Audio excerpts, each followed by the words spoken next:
Okay, fine. Hi there, everybody, and welcome back to the Creative. One second. This, the place last, like it was switching, right? It was switching. Okay, now man. I'll do gallery view itself. Okay, fine. Hey there, everybody, and welcome back to the Creative Talk podcast. And this is me, Adi, and you can find me on Instagram at ADI_creates. And with me is my co-host. Yeah. Okay. So I'm Sriram, as you know, and you can find me at at the rate Mr_music for the next, and from there you can go to any of my other platforms. So we have a guest today. Yeah, and the creative talk is all about creatives, and so we have yet another creative here with us. This is Skia or Satish, who is our friend and music producer slash I don't know. Stage name. Yeah, I like calling them DJs as well as music producers. He loves EDM, and he's crazy about EDM, as far as I know. And to start it all off, you want to know, like, give them a short introduction about you. My name is Satish, and I've been into EDM production, music production, for about 3 to 4 years. And before that, I had an interest in music, but not much in. I did not have much knowledge about EDM. EDM was quite new when I started out in India, especially. And yeah, I just post stuff from time to time on my Instagram. Okay, so I always wondered, like, where did it all start? Was it EDM that started it? Like, what do you remember a point where like it started? Like this whole journey? Earliest music you hear is some music that your friends play you or your family plays you, right? Like at home you listen to music. Yeah. And I realized at an early point that my interest in a song was not the lyrics but the instrumental, like how the instruments create and create a world around you rather than the lyrics. Maybe because it was I couldn't understand the language. I'm living here. I can't understand the Tamil language much, but I love the instrumentals, the drums, the guitar, so when EDM came around, one of my friends introduced me to EDM, and I heard it was all instrumental, and I just loved it. Like, this is some part of music I can totally understand, totally get. So I think the main point was when I saw that people were actually making a lot of music like this. They were DJing, they were performing. So that's when I decided to get in at, I think, 11th or 12th grade. When did it occur to you that you could make it? Because when I was a kid, I would look at all the art stuff like comics and animation that's produced, and I would be like, okay, I don't know how this is done. I don't know anything. Like, when did you get that point where you're like, oh yeah, I could probably make something similar to this? Was it did you always know, or was it you had like a point where you saw something or you saw someone making music like FL Studio? Yeah, actually, the first thing that got me to EDM was David Guetta. David Guetta, he was performing, and I saw him on TV, and I was like, I want to be that person. I want to be that person on stage. But I was confused because a lot of people confuse between DJs and producers, right? They think both are the same, which they are not. Like, unfortunately, it's a common misconception because most of the producers these days also DJ. So I learned about producing when I Googled the term, DJs and producers, and they were like, there are people who compose music and there are people who perform on stage, and those are two very things. Then I was like, which one could I do the fastest at that time? And it was producing, because you don't need anything except a laptop and some headphones, right? So then my friend suggested to me that you should download FL Studio if I have such an interest. This was when? This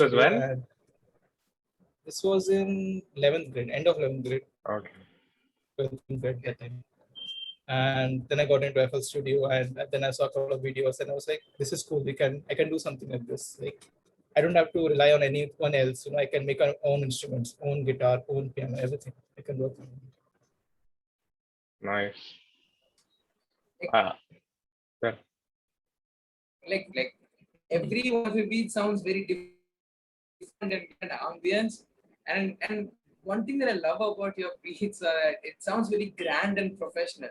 So what I want to ask you is that what inspires you to start a beat? Like, I mean, it where does a beat depends. start from? Like, okay, let's say I have something to work on, like a vocal. Like in some cases, you send me a vocal or someone else sends me a vocal. I have a starting point. Okay, this is the vocal I want to work on. In other cases, can be a remix, like the one Adi sent me of that, that song, Nerkuda. In that case, also I have a sample to work on. But if it's totally abstract, I'll start on a loop. I'll make some chords, I'll make a melody, I'll loop it, and then I'll work on it. So that's the basic like inspiration. And somewhere along the way, I'll realize, okay, this can sound a bit like this or a bit like that. And I'll make two different versions, and I'll finish the one which I think is good. Awesome. Oh, I haven't tried that yet. So when you have a song, right, you have a lot of ideas that I could make it this way, I could make it this way. There are so many genres out there, and every melody fits every genre. You can make it fit into any genre. So you have to try and which one works. Awesome. Dude, yeah, Yeah. well done. Okay, so the few tracks that I've like listened to, you don't put out much from what I've seen, but with the few that I've listened to, are like so masterfully done. What was it like? If I open FL Studio right now, I would do random stuff. It might turn out good. Okay. Like, how did your music knowledge develop? Like, there's this person who just tries to like uh, do something on FL Studio, and then there's like the person who knows everything about music. It's much more easier for them, right? So much music theory and all that. How did that develop for you? No, see, I think there are two ways you can approach to learning something. One is that you just go into it, just Google it and see all these different terms coming up, and you learn each and every one of them. Or you see someone do something and just copy that person. So that approach works, and you learn about a lot of things, but it takes a lot of time to get a certain level of like mastery. Another thing is that you can start with the process.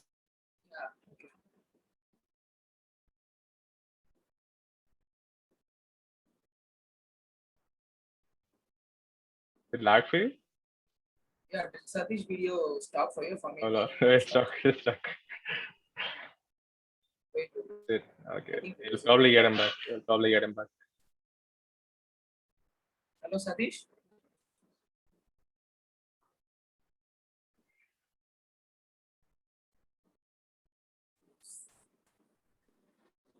Starts lagging only when you record, right?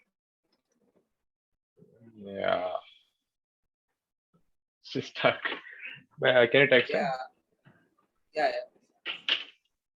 It's going really well. Oh, he left the meeting, I think. Oh, don't tell me it was current cut. It was. His internet got cut. He's fixing it. Okay. So fine. I'll let it Show just must part go out. on. I'll let it just part out this time. Don't let it this part. Okay, I won't edit. We're literally discussing on whether we should edit it. I don't know. I thought it would be like, okay. Let him come back. We'll talk about something. Small intermission. Sriram BS music. Slow ride. Now playing. Now on Spotify. Sriram BS Slow Ride on Spotify. Wait, dude. Yeah, Can you see how much time has passed from the beginning? let's see. I don't think I can see that. I'm not sure. Or you can at least see how much time the meeting has been going on. Get an approximate idea. You can see So how you don't much. have to watch the whole shit. Like, so you don't have to watch the whole shit while editing it up. Yeah,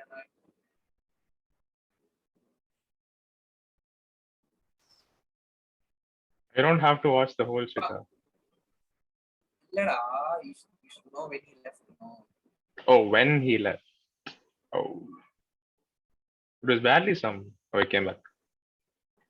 He's back, people. Oh, I have to admit him. You admit it? He's back. Oh, he's not back for me. Oh, he's back now. Hello. Skia's back. Yeah, I guess you're gonna Yeah, repeat. You have to repeat your response. I have, I mean, internet. Which one? Yeah, we were talking Last, about I like was talking about learning stuff, no? yeah, learning stuff. So Starting with the process. So shows my internet connection is unstable. Okay. So coming to the process and stuff, yeah, as I was saying, there's two ways to approach this. One is that just go into it and learn everything you can. Second way is following a step-by-step procedure, and each of them has its own pros and cons. For me, it was just going in and learning it, and that's why it took a lot of time, 2-3 years to just get to a basic level of, I guess, being able to put out a beat or something. So what I would suggest to people is that they learn music theory first, because it's really important and it's something that a lot of producers don't give much to. Like they didn't give much importance to, but nowadays they're learning. So music theory really helps. That's what I think makes us. You sent me a book, right? I just started reading it. Okay. But it's actually it's pretty straightforward. So like it's pretty good. My point is that music theory is a set of rules, right? It's basically a set of rules, but it's not absolute. It's like it just gives you a guide. Okay, you can go here, you can go there when you're lost, but it's not the absolute truth that you have to follow this. Yeah. Like if it sounds good, it sounds good. It doesn't matter if you broke the theory or something. Yeah. Would you say you learned everything from the internet? General rule. Would you say you learned everything from the internet? So what would like some of the sources be? Like YouTube mainly, right? YouTube, like 90% YouTube, all music theory courses or production mixing related courses. Some of them were like master classes, like Carmen's master class or Deadmo's master class. They were useful in the beginning when I wanted to have an idea, but now it's mostly YouTube, and it's also very important. Like, I sent a PDF to him also, and they're very, very good books. So yeah. So one problem I had was I used to go on like random learning sprees. I just see like a whole playlist of one like Jonas Aiden or something, and then like I won't make any music in that time. And then after a month or so, I'll just start making music without learning anything new. Like for 2 months or something, I wouldn't learn anything. I feel like I know everything or something. Yeah. So basically, the question I want to ask is, like, while you're making music, when do you realize, like when you start making music, you obviously have to learn something to get into it. Yeah. But now you can make a beat that sounds coherent. Yeah. But, so now, when do you decide that you have to learn something new? And when you decide that you have to apply what you already know? Like it's more of a problem solving now, right? So there's a problem. So when do you decide that, okay, so I don't know what to do for this, I'll go to YouTube and then see what to do. Or when do you actually try it on your own? It depends. Like if mostly I learn new stuff and I have nothing to do. If I have nothing new to do. So what I do is I go and see a tutorial and I apply it right away. I don't wait. I say it like there's one tab, browser is open, one tab Ableton is open, and I'll be like saying, okay, this is what he's doing, and I'll be applying it. And if, for example, it's a sound synthesis, for example, is synthesizing a bass, I'll use it in my next song. If it's synthesizing a lead, I'll use it in my next song. Sometimes it happens when I'm listening to my own beat and I'm like, okay, this does not sound good. I need to add more things to it. Do something so maybe yes. So these are the two ways I think I learn new stuff. The best thing I think you should apply is that if you are learning something, it is practical. Like if that guy says that you can add this to your music, you should do it right away. You should not wait. Even if it's a small stuff. Like I have a lot of project files which are like just 1 or 2 loops, but it's what I learned. Right? Then I can use it in any other song. Like, there's this. I watched it like a movie or something. This is process I'll tell you about. I learned it from this masterclass of Dead Mouse, right? Dead Mouse, the producer. You know, Once again, a video is lagging. He said Dead Mouse, Is the it lagging? producer. He said, yeah, it is lagging. Hey, it's It stuck kind of again. stopped now again. Yeah, it stopped again. Yeah. it is lagging for me also. Okay, so in Dead Mouse masterclass, he talks about a certain type of process. He calls it Mr. Potato Head bin music. Right? Weird name. Okay. I know, comical name. And that instead of making or taking loops from another person, you can make them yourself. For example, a lot of time we sample a lot of things, right? Like even I think he does this. We take a lot of samples from other sources, from other packs, downloads. So what Dead Mouse does it when he's bored, he'll make a sample pack himself. Like he'll make clips, 1, 2, 3, 4 clips, and he'll put them in a folder. And then using that folder, he'll make his own music. So I do this also. So it's really good. Like I've been trying to do this like for the past 1 week. Like I didn't like in my old songs now. I didn't use that many samples. But now I'm like okay, so it's fun to take some sound that I hear and then put it there. And like sometimes I don't even process them. Like just throw it in a song. It's like wow, it's naturally fitting in a song. It's not doing anything to it. Like in a song, like it's your decision to make sure that the sound that you want the people to hear should be the sound that they hear the most. Like it should be on top of the mix. It should be very prominent in the mix, and that sound you should focus on. Rest of the background sound nobody will give a damn. Like they'll hear it, but they won't like. You have to prioritize. Exactly.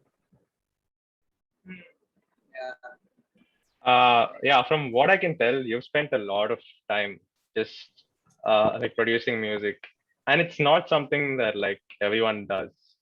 And I can tell you've put a lot of time, especially in like probably like the last 4 or 5 years, right?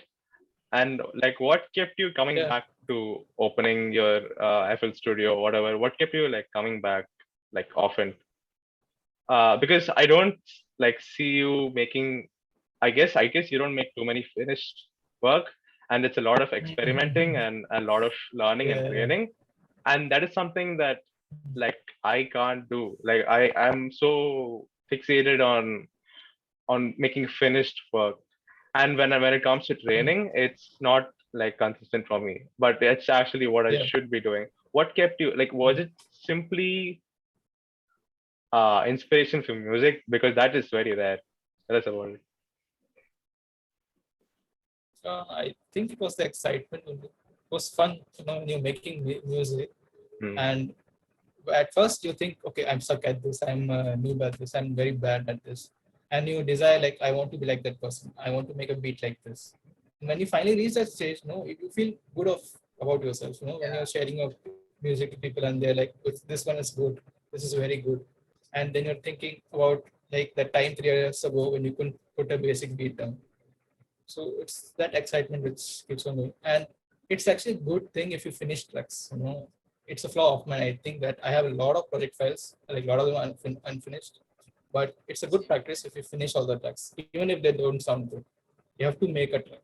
That's like if you Google the list of things that you can do to get better, first is finish your tracks.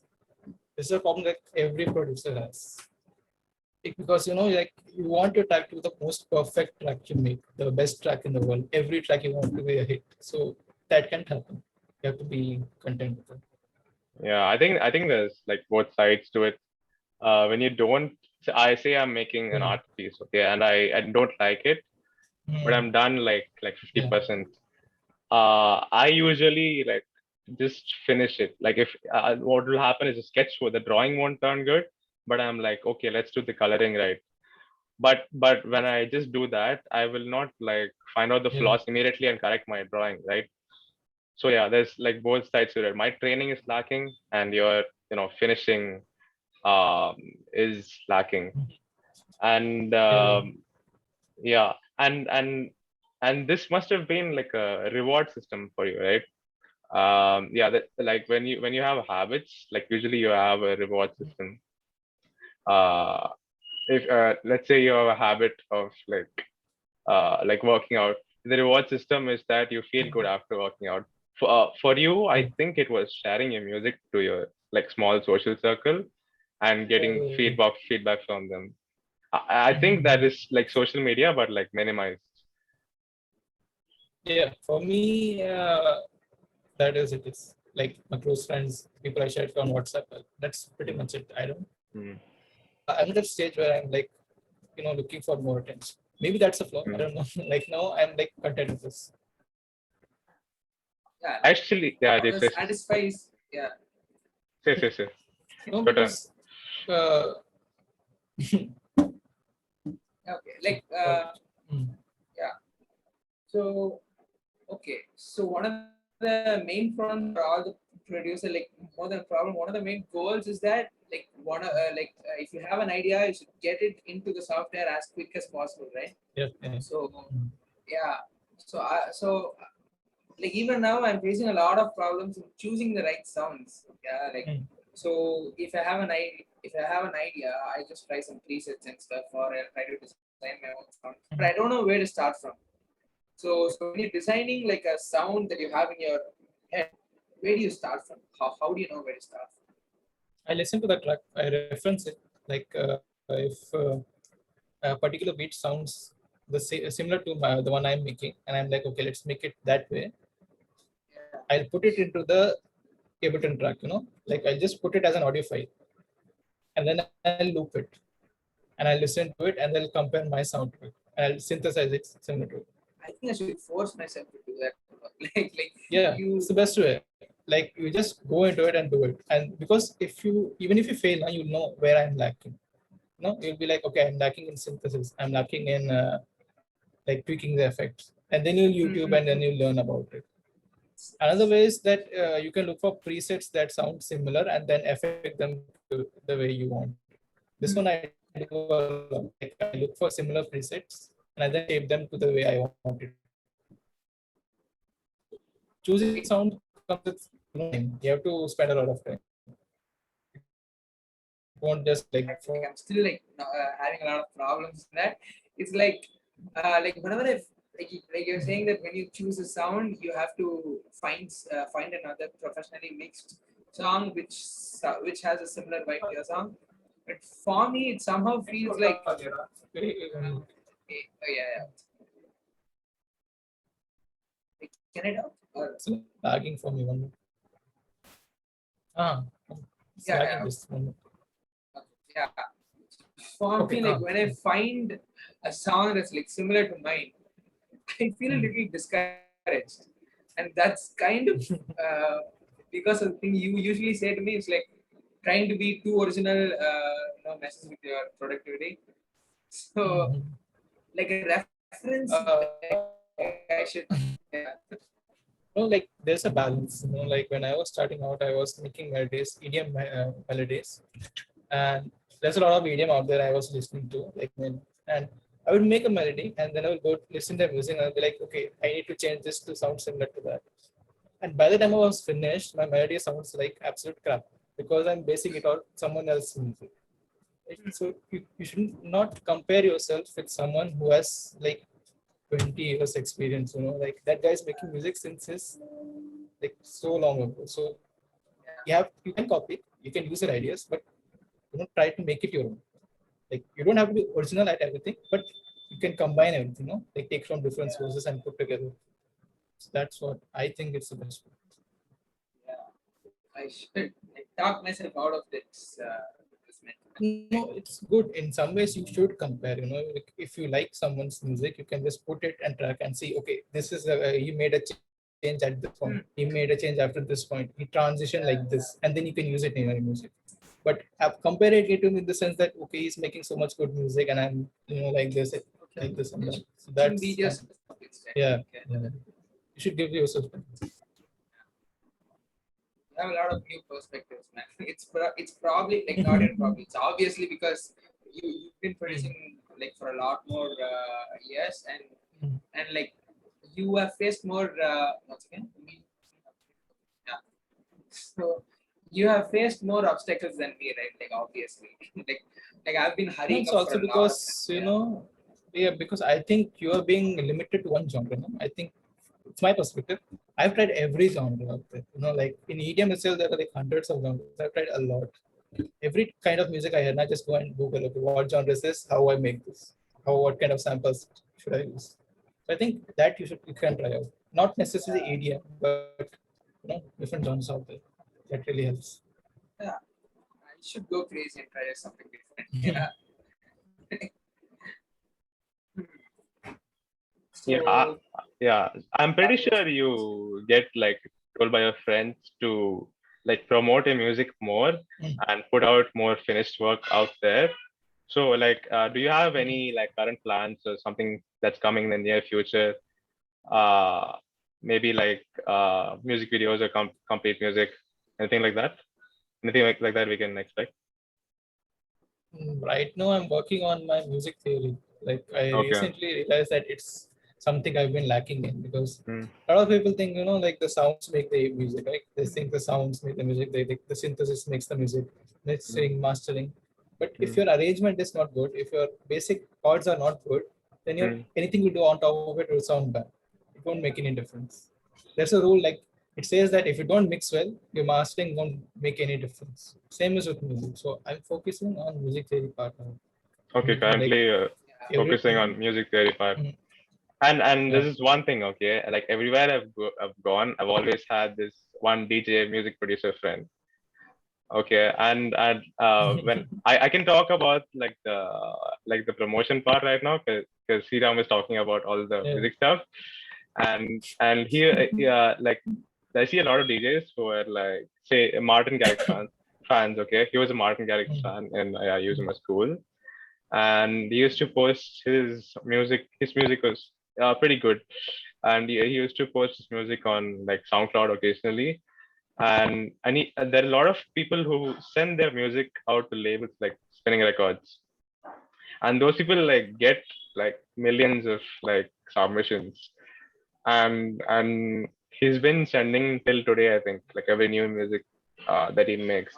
Do you think that something like that is practical, or like what are your thoughts on where you want to go forward, and what do you think like what an EDM artist should do today? Say they have the music theory, say they are told they're good by their friends.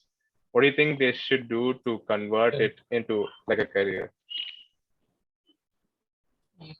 This is something that Demos touched upon in his masterclass. I'm quoting him a lot because he talks a lot of practicals. And he says that what record labels are looking at are for the total package. Like not just somebody who makes music, but also has a vision of how he should be presented to the world. Every DJ has a story, some story about themselves, some story about their names, about their logos, and an artist who has all of that is the complete package. So it's not only your demos that count; it's also your artwork, your legacy, so as to say, counts. So you have to be the total package. You have to deliver a total album, saying, okay, this is me, this is my sound, this is what I have to be portrayed like, because you have to be marketable to the audience. People have to be hooked to you, addicted to you, see you more than just a musician. So if I have to like get signed by a label, I will give them my album. Along with it, I will give my logo. Okay, this is the person I am, currently portraying myself as. And then they'll see that okay, we have everything we need. We can just put it out on circulation, and we have a good deal, right? But in the other hand, if you're just making music, you don't have any idea what to do with your career. They have to guide you. They have to take you by hand and take everywhere, press meets and all that.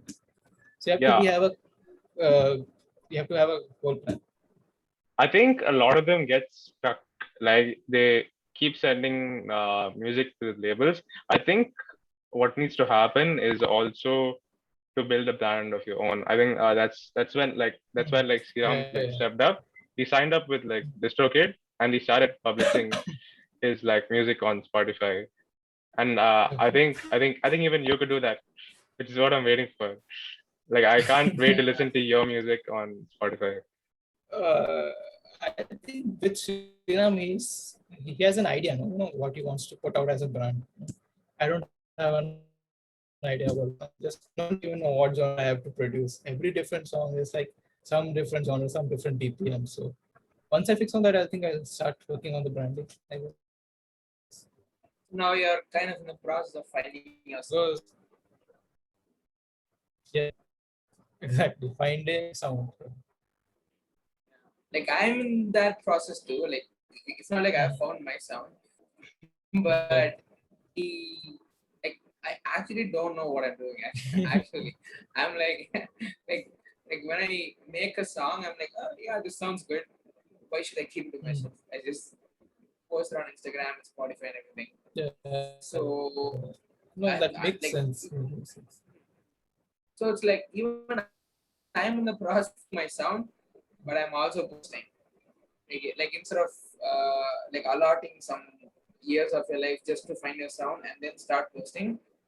Yeah, I don't know why I'm doing this actually, but It's like Yeah, I think that making approach. yeah, it's like making like an audience out of the journey instead of like when you become that huge music producer. Like it's like you're taking people along with you on a journey. But I think yeah, like someone like you is pretty rare. Everybody is like chasing out there to like make it. Everybody is putting DJ or music producer in their bios and like really like chasing that fast. And sometimes I wish all of that didn't exist and I was just locked in a room drawing all the time. That some people take this approach also, like mine, Kashmir, right? The famous producer, Kashmir. Like in the first year of when he started Kashmir, when he transitioned from a pop producer to an EDM producer, he didn't show his face for a year. He didn't tell anyone who he was. He just produced music, ghostwritten music for others. So everyone came to know him as a good producer, like from his music rather than his brand. And when he finally came on stage, it was a great moment because then they were like, okay, this is the same guy who was a pop producer and he has so much of his legacy. So this approach is good as well, but you have to work a lot. I think this term ghostwriting, when you write songs for another person, is a really good process because you'll get to meet a lot of people in the industry, right? More vocalists, more producers. It's a good way of collaboration without actually putting your name forward. It takes a lot of pressure out of you, like, okay, how will people react to this track, this music? Yeah, You're I writing for think I someone think else. not everybody wants to be at the front end of it, at the front face of it. Like you can still be that like music producer that only like the close circle of like music producers and like music people know. Like if you're a singer, like you would know them, not someone like outside. But everybody is listening to your music produce and they don't even know it. Yeah. That's pretty cool. I mean, it depends on what you want in the long term.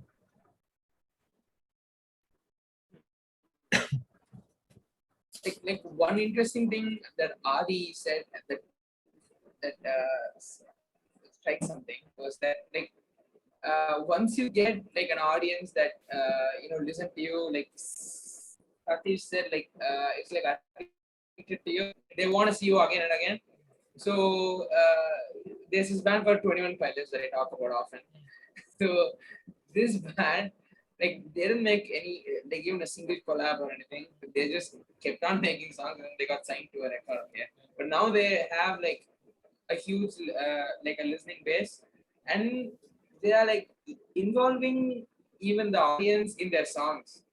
So they have like a hidden code in their songs, and and all the audience should like kind of solve it, and the first person to solve it and stuff like that. So yeah, that's kind of now my dream is to like form a listening base and then like engage them in what I'm doing. Yeah. So to compare with more people, right? That's what you want to do. That's in one a way. thing. Yeah, that's one thing. Plus, I want to make music with the listeners. It sounds kind of weird, but it's actually awesome what they're doing. Like, it's like they are like even the listeners are a part of the music making process. So that's interesting. It's a good thing, because you are giving the people what they want, right? People want a certain type of music. You have your certain brand of music. You're just putting them in like together.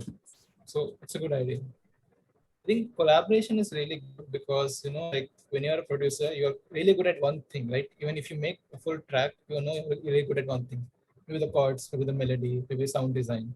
And when you collaborate with other person who's good at something, you'll put a track together that is like, say I'm collaborating with you, you're really good at producing vocals and I'm really good at producing the chords, then we'll have a good track. So collaboration is also, I think, necessary. And especially if nowadays we have good communication system, good internet, we can just work on a track together, compared to It's the kind of old my days where you had resolution to of go this to year. that other person's studio. Yeah. So I think collaboration is something that will really increase. In EDM, it has increased a lot. All of the songs mostly were done in collaboration, and I think it's something that you should develop more focused on. Like that would help us to form a proper community where people know what you're good at, you know what they're good at, and like we cannot grow together. And We have to do that more. you should have, technically speaking, you should have a team. You should surround yourself with people who are interested in what you do.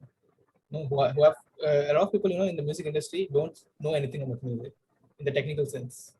Record managers, like record labels, people in there. Yet they are rich and they're successful because they gathered people around them. They're like, okay, he's a producer, he's a vocalist. If you put them together, they'll be a good team, and they have good releases. So you can involve yourself in the music industry any way you want. It does not have to be that, okay, I'm a producer to market myself. It can be in any way. That makes sense. So recently, once again, you're like started like putting out your music a little bit. I think your account is public now, right? Yeah. So no, I changed it back because there were a lot of weird requests. Oh, okay. I thought this was a chance to show the world your music. Okay, but I think you still have it out on SoundCloud. I'll put it out. Yeah. SoundCloud, I'm uploading a lot. So yeah. Okay. You can still listen to I'll fix the Instagram thing. Instagram thing, there's some problem with that. But I think if by the end of the year I get like 10 beats or 20 beats, I think I'll put if like a beat section. Spotify is famous for putting beats, so study music, lo-fi type, that type of thing. I think I'll put it. I can listen to your beats like all day because like everything kind of gives a different vibe. And it's like I learn a lot from your beats actually. Like a lot of my ideas kind of originate from your beats. It's like wow. Actually, it's totally by accident. Everything I make now, I'll tell you, it's totally by accident. It's just like I hear something in my head and just putting it out. It sounds something different, but something good. That's, you have to trust your instincts to a certain level. Yeah, it would be really cool to have your beats in Spotify. That would be like so cool. I hope so that I'll get a couple more beats. Let's see. Okay. So if people want to find you now, they can find you on SoundCloud, right? What is your idea again? Just so they can people who are listening to this can go there. SoundCloud, it was. I'll send it to you. Okay. Cool. I'll put it in the description. Yes. All right. So it's such a like lesson for people who are like constantly like putting stuff out on social media and using that like putting fun like finished stuff outside, and you're like this really like grounded person who just enjoys what he does and learns, experiments, and is learning music theory.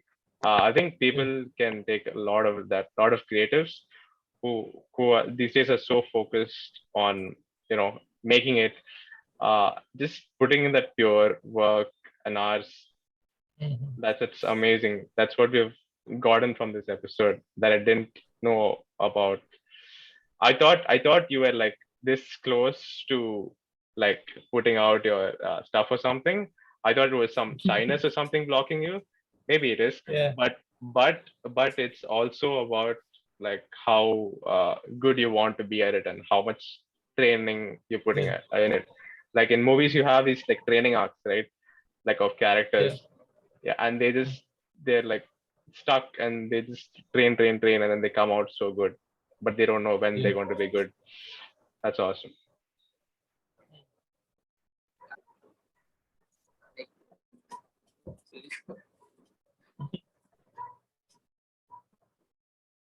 Yeah, I think we're close to the end of the episode, right?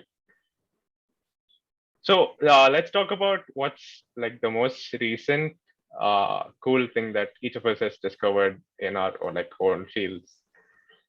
So like lately, I have found that when creatives like work on their stuff, it can get like really like lonely, right? Because like nobody's gonna work with you. So one of like yesterday, what I did was I like really favorite artist of mine. Thankfully, he's not like too popular that he has so many viewers at the same time on a stream. And I was able to like converse with him and chat and draw along with him, which was like really cool. And I feel like I'm gonna do that more and often. So that was the most like interesting thing that happened to me this week. Yeah. Like for me, the thing that I discovered is basically from this podcast. Like right now, it's like whatever Satish said. It was pure gold. Like every answer he gave me a new perspective. So it's like I have to reference more. Whatever And else. like yeah, I have to try more genres and stuff. So yeah, like Yeah. you're a really insightful person, man. I don't know. I for me, I think it would have been like, like when you're working on an idea and you have a certain, path. I think like you think it should take when you're writing music or even doing art. And for me, a long time I was stuck, on this thing that it had to be perfect. Right? That's what preventing me from releasing a lot of beats. So what I did this week was every time I thought, okay, this had to be perfect, I just started it afresh. I just made it new. Like if I got stuck on it, I took the same beat, I took a lot of layers apart, and I then took a different path to see where it would go. I tried this thrice, came up with a lot of ideas. I think you can try as well. Like if you're stuck thinking, okay, this beat is good, it has to be perfect, then you can just take away the layers and start with the basic chords and melodies and try something new. Like I tried this, I think with your vocal, the collab with it. Collab that is. So I just took the vocals, the chords, put them different sounds, and it sounded so good that I was working on it in a different project. So you're So that's actually something working I on think the we should vocals now. it That's changes, so it's like I so think cool. So much more I think experimental. yeah, sticking on one idea for too long is not productive for anyone. Yeah, You have to switch yeah, I've somewhere. been doing that. Like I have like some 5 originals. Like, this is the first time I've had like literal originals waiting online. Yeah. Like till my last original, every time, like at any moment of time, I'll be working in only one original. I'll finish it, I'll post it, and the next original. But now I'm like, I've got more experimental, partly because of you. Like I asked like a lot of doubts to you and stuff. So every time I feel like okay, like now I don't want to make a song in this genre. So let's just stop it as a and go to a different song. So I have like 5 songs waiting in line, right? Probably make it into an album. Actually, taking a break helps. Like the mastering process at the end of the end. When you have everything ready, you just have to master it and export it. I take 4 days. Like after I finish the beat, I export it after 4 days, not on the same day. And it helps because when you're making music for 3-4 hours it's finished, and when you listen to it after 4 days, you have a lot of change of idea. Like, okay, this sound is too high, this sound is too low. And I think taking a different perspective after 4 days or 5 days really helps. And I think you should try that. Like, okay, this track is mastered. Wait 4 days, come back to it, see what's changing. I do the exact opposite. I think, like every time I open FL Studio, I don't close it without exporting. So literally have like 30 to 40 exports of everything. Everything is Like the fast same. these days. Nobody has patience. It's both like the consumer side and the producer side. Yeah. People just want more from you, and you also want to give them more very fast. Yeah. I think if you set the goal that everything I post has to be a content, has to represent what I'm really, trying to put out, then you'll have patience. Then you'll see, okay, this is not that good. I can wait a bit and work more on it before posting. So Yeah. So basically, the main point in this whole podcast was patience. Like, you are known for patience for me right now. Like, you are the symbol of Yeah. patience. Yeah, music production, sure. Tonight you're gonna come in my dreams. You're gonna be meditating in the middle of something like that.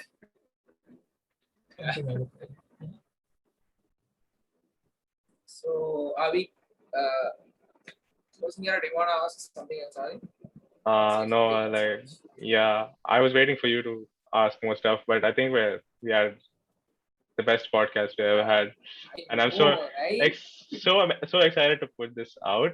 What? Really? Yeah, This is like, yeah. This is why I told you bringing usually- people on will be such a good idea. I know, yeah. Like I guess, usually, yeah. Adi and I like keep talking about the same thing. Like for the first time when we talked about those things, it was actually interesting. Yeah. But Yeah. like we're the same people, so obviously every realization is gonna be kind of silly. And when we thought So- of like bringing people over, we were like, okay, like who do we know who's like popular but out there? But like I was like, wait, Satish is really good in what he does. Why not just bring him over? And we got the best episode. You can Yeah. also use this podcast Yeah. as starting to post more regularly. Yeah. Yeah. Thank you for having me on the show. It was fun. Thank you for being here and sharing your wisdom. Okay, I think I'm gonna try a lot of new things. and I think he wants to go and watch the cricket match right now between CSK and Punjab. Yeah. So all of us will be signing off Yeah. now. This is Getting me, restless. Adi, and Sriram from the Creative Talk. I hope you enjoyed this episode, and we'll be back with another one, a new guest maybe, and we'll see you in the next episode. Thank you, Satish. Bye bye. Outro. Bye bye. Bye. Bye bye. Bye bye.